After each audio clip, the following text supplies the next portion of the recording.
at the core of all of it is the student experience.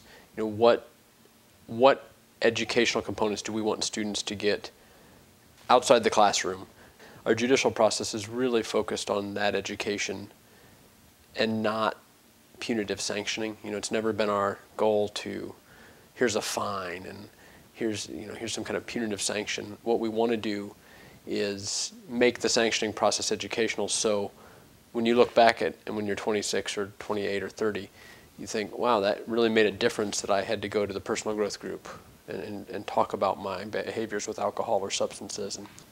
Aspects of the Guilford judicial process that really makes it stand out are its focus on community involvement, lack of looking at what's right and what's wrong, but really looking at what are the choices that you made, why did you make them, and how can we help you refocus on where you want to go in the future.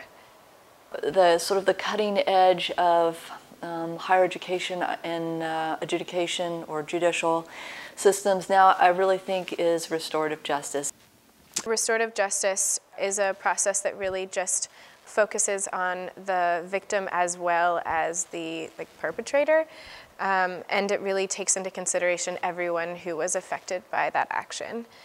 I like the idea that it's kind of a community process to talk about what happened and what your punishment might be because of that. The whole experience of going through the judicial process, generally there will be an action, a documentation of that action, usually by a hall director, P-SAFE, or an RA.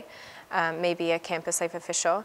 That student is usually emailed to let them know that they've been documented, what they've been documented for, and when they should come into campus life.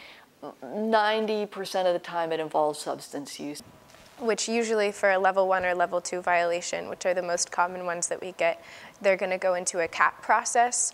It's the community accountability process. We'll have some conversation, getting to know the student.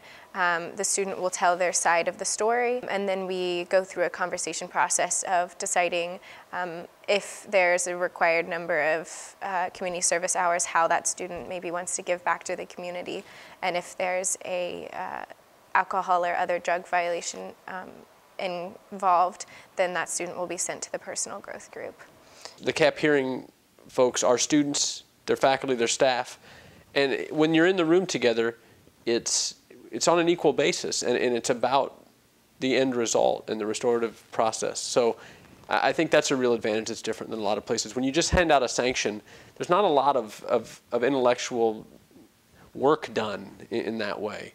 It's just, okay, here, I'll pay my fine or I'll do my community service and on we go. And that's not as impactful, I don't think. I think that the most valuable part of the judicial system is knowing that the person who's in trouble has a voice, making them feel like they are still a community member and not just going straight to shaming or straight to punishment.